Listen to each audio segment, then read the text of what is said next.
You should subscribe to the Monaresclub. Because the Prince of All Saiyans told you to, idiot. Bye.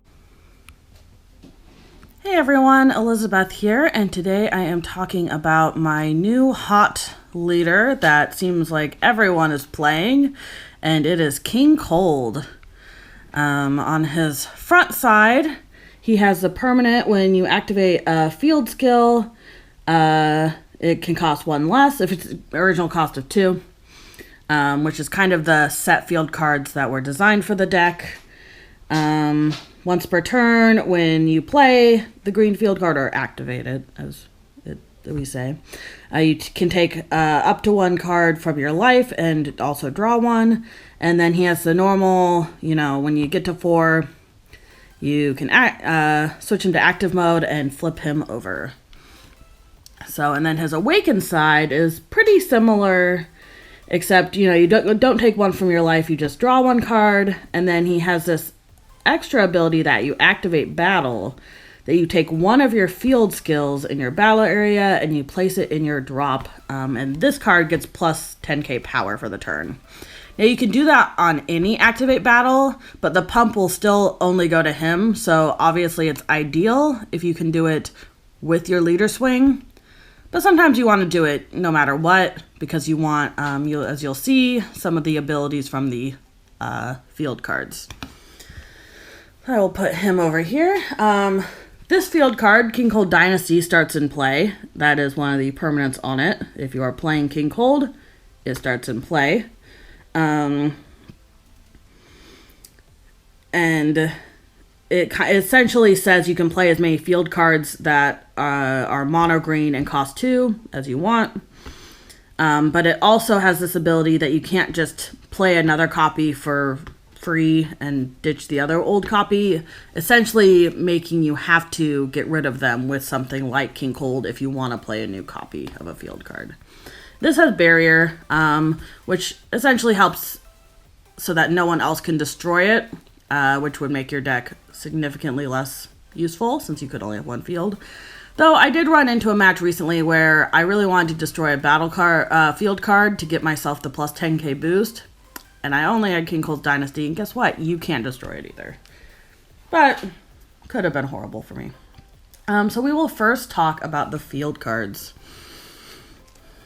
So we have Anticipated Onslaught, A New Ruler, Unstoppable Invasion, and Terrified Realization. So Anticipated Onslaught, as you see, these are all 2-cost mono green. So they fit with the leader.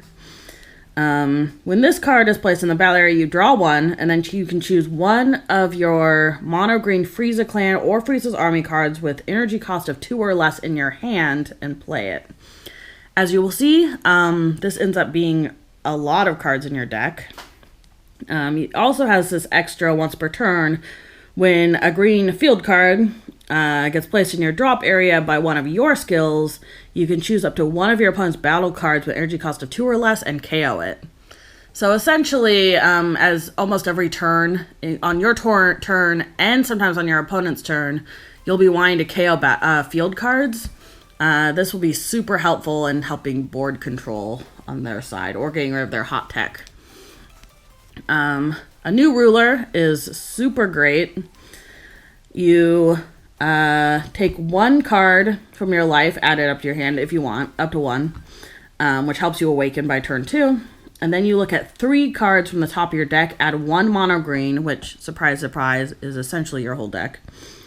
And you place the other 2 at the bottom. So essentially you can draw anything you want from your deck with this. When this card is placed in the drop area, by 1 of your skills, you draw 1 card and then choose 1 card in your hand and discard it. So you get some filtering there. And as you see, it also works well with Anticipated Onslaught. So if both of these are out in the field, you KO this one, you get this ability here, but you also get to KO 1 of their battle cards of 2 or less. The third one here, which we're only playing 3 of, see these both were 4 because they're kind of the essential staples of the deck. This one is also great, but it is not as useful regularly. It can kind of depend. You want it more later game. It does have the, help self-awakening. So you add 1 card from your life up to your hand if you want. And then it gives your leader card plus 10k power and double strike. So it turns your leader... Not only can it destroy a field card, so you could play this, it gives that for the turn, and then you can swing him, pop this card, and now it's a 35 double strike, which is pretty threatening. And this, when you kill it and put it in the discard, you choose one of your opponent's Unison's cards and remove a marker from it. So that can be really great in a lot of different matchups. But as you will see soon, it is very helpful in the mirror match. Terrified Realization. We're only playing 2 of it because it doesn't have as much use. You also kind of want it to sit in your battle area a lot more. It doesn't have any on-drop effects. So if you have 4 or more extra cards in your battle area with a field skill, your green Frieza clan battle cards get plus 5k power during your turn. So as you'll see, there's a couple different Friezas we play. It unfortunately does not give any of your other cards that aren't Frieza Clan. So any of your Frieza's armies, even though Anticipated Onslaught can play them, this isn't going to pump them. When you play this as the same, you can add 1 card from your life to your hand, and then you draw a card. So, helps keep drawing you cards, getting new tech. So these are all very important, obviously, to how the deck runs. And if you aren't seeing them, you will soon be sad, because your deck won't work right. I'll show you first some of the things that you can play off of Anticipated Onslaught. We play 4 of these Berry Blue. She is pretty integral to the deck because you really need a lot of recursion of field cards, which obviously you are going to run out of in hand pretty quickly. So she has this great ability. Just when you play her, you look at the top 7, you add 1 green Unison card with specified cost 2, or a green field card to your hand. So that's a pretty deep dig for one of those things. You'll hopefully see one. But her real pro here is this activate main once per turn. You pay a green. If you're playing King Cold, you can activate a field card with energy cost 2 from your drop area. So this works in really great combo where you kill your field card with King Cold. This is in play. You can then replay that field card that same turn from the drop. We have decided to play a couple Zarbons. He's just a really great blocker. This is a pretty controlled deck. There is some aggro features, but really you want to hold off your opponent for multiple turns until you can really get your big guys on the board to be crushing them. So Zarbon really helps this. As you'll see, we have multiple different negates, including things like Dormant. And Zarbon's just a great card to go with Dormant, since you can play it, block, and then have another negate up for their next and last swing. It also just helps take some cards out of their hand. People usually have more than 5 cards in hand these days. You can also play him from the drop if you don't play him with Anticipated Onslaught, which helps. Sometimes you'll run out of things to do with your energy in some of those spots, like maybe turn 2 or turn 3 or turn 4. The more turns you sometimes have leftover energy if you don't have all the negates in hand, or you only have your free negates in hand. Maybe you want to play a Zarbon. And since a lot of these, if you have Berry Blue out, you can play from the drop. You can play Zarbon, drop, a field card, and then use Berry Blue to play them again out of the drop. We are playing 2 of the Frieza Revived and Reviled. So, he says 4 drop up here, but usually you will be playing him for 2, which, guess what? That means you can play him off Anticipated Onslaught. Because he and his powered up brethren that you will see soon reduce the energy cost of this card in your hand by 1 for every 2 green extra cards in your battle area and drop. And this doesn't just include field cards, this will include your negates and other things you have as well. And he has dual attack and blocker. And then he has a once per turn that you can sack one of your field cards in play and place it as drop, and you can reactivate its blocker. So you can swing with him, restand him, wait till your opponent's turn, block with him, activate his ability, restand, and then block with him again. So he also works really great with Dormant and some other negates, and just kind of gives you that protection so you can last.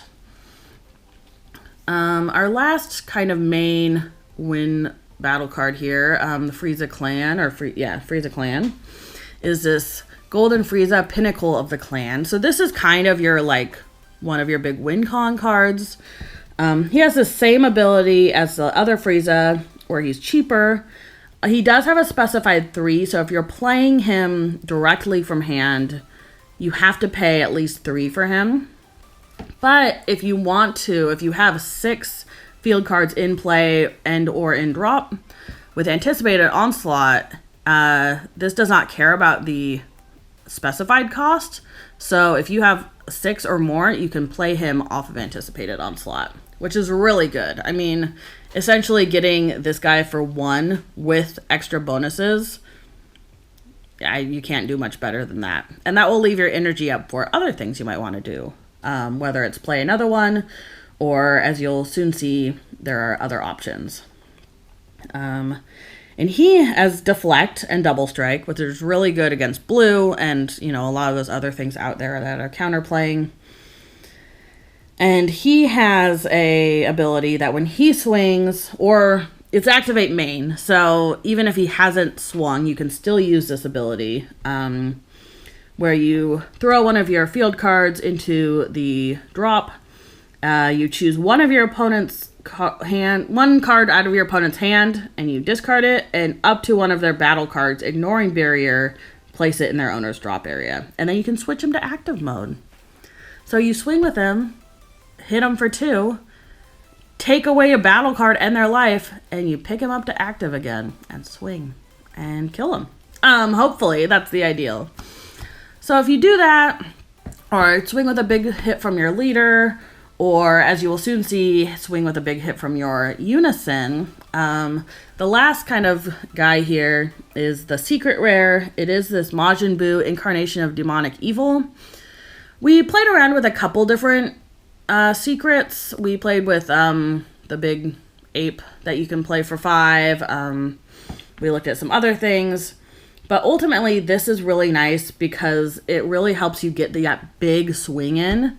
You can play the Golden Frieza off of Anticipated Onslaught, still have 3 energy up, and swing. And if they negate it, which they're likely to do, you can then play the counter. It stops the counter attack, lets the attack go through, and then ultimately you are putting a 40k double striker into play. So only costs 3 in a mono green deck. It's worked out pretty well for me with a couple different swings. So we will then look at our Unison package and our kind of negate package here. So we are playing the Unison that goes with the deck. I would recommend this is what you play. Don't play anything else. Unless you have some other hot tech. He has this +1 that says you get to play one of your field cards for free. So on turn 2, you will usually tap, to play him, play a field card for free. That will let you take one of your life, be able to awaken, pick up your 2, and then have 2 energy for essentially a whole nother turn. He also has this neg one where your opponent chooses one of their battle cards with energy cost of 5 or less and KO it. Doesn't come up that often, but I have used it before. Usually you want to get him to this neg 3, which is an activate battle, and it gives this card triple strike and plus 5k power for each field card in play. So this is just a little bit insane. You just by turn, 3 or 4, you have a triple strike 30k is essentially what it becomes. As we just looked at with this Boo counter, this can be a really great combo. So, you swing with him, you neg 3, they say no negates. Or no, they say negates. You can say no negates, and then you neg him 3. Do, you know, triple strike against them. And you get this double striker into play. So it's kind of a great combo. I will say one of the things to be wary about, like we talked about with wherever he is up here, Unstoppable Invasion. It does take a marker off Unison. So in the mirror match, you want to be careful about going to 1. And if you see this is out, they're just gonna pop it on their activate battle. So be wary of something like that. But otherwise, this is very integral to the deck. I don't think this deck would be as top tier as it is without this card. Obviously, if we are playing King Vegeta of Green Unison, we are playing Charismatic Villain. It's the normal counterplay. You all know what this is. But the other plus side in this deck is that the Terrified Realization card, which is right here, this does pump this if you have 4 more extra cards, field cards in play. So it becomes a 15k, which is pretty good. It kind of makes it actually have some substance behind it. We have this Cooler Effortless Strike. This is pretty good. It's a counterplay for anything that costs 4 or less. During your opponent's turn, it's reduced down, so essentially it will only cost 1. It's -1 for each green extra card in your battle area or drop area, which by turn 2 or 3 will usually be at least enough that it will cost 1, because you still do have to pay the specified green for it. When it's played, if your opponent has 8 or more cards in hand, they also have to discard, which is just a little added bonus. So you say, no, you don't get that thing, and you have to take a card out of your hand. We are playing 3 of those. We have this King Cold Supreme Ruler. It's just a kind of blank counterattack that usually will cost 1, has the same thing as this Cooler. And it's kind of like a mini topo where when this card is played, your opponent can't attack your leader card for the turn unless they choose 1 card in their hand and discard it. I have found that comes up sometimes, but often people have hands so big that they don't care that much about it. We are playing 3 of it. I think it might be better to have a split where you have 2 and 3 of this next negate, since this next one is usually free, whereas this one costs 1. But it can depend on, you know, the matches that you're going up against. And we don't have another Royal Supremacy right now, which is why we're playing it with this split. Royal Supremacy is just a kind of normal negate, but you also get to KO battle cards with the energy cost up to 3 or less. And if you have 3 or more extra field cards in play, you get to play this for free. That's why it's really great. It's really great with Dormant, because you'll Dormant, you know, that one attack will go through, or you'll block with Zarbon, or your Frieza, and then the next turn you can play Royal Supremacy. So obviously we have Dormant here. I know everyone hates Dormant, but this is a control deck. This is essentially the deck this kind of card is built for. It works really well with everything else. And then super combo, Defending Father Paragus. We played around with a couple different things. This ultimately is the best. You can free draw him from a lot of your things. He's drawing you more cards. He's just ultimately really great. And flavorfully, he is Frieza's army. So, you know, so that's King Cold. It's a really solid deck. I picked it up, learned it very quickly, and feel like I have beat a lot of people with it right off the bat. So if you're looking for something that isn't too hard and will give you a sense of satisfaction, I highly recommend King Cold. So thanks for watching. If you have any other tech ideas or anything like that, feel free to drop it in the comments. We've played around with a few different things, but this is ultimately what we have found to be the best right now. Feel free to give us some ideas or tell us your own spicy tech. Thanks for watching, and we'll hope to catch you on the next one. Thanks, everyone. Bye.